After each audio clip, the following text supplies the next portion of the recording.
Assalamualaikum Cik Zamri. Waalaikumsalam warahmatullahi taala wabarakatuh. Okey, ada pelajar tanya untuk package transportation ke pusat latihan Manu Rembau berapa bayaran dia?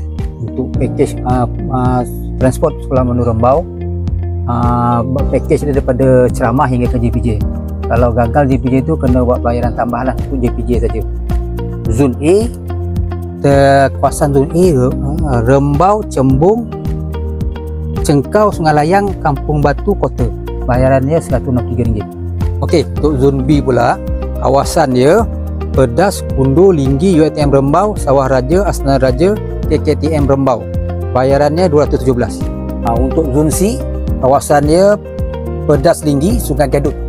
Bayarannya RM271. Untuk Zon D, Senawang, Ampangan, RM379.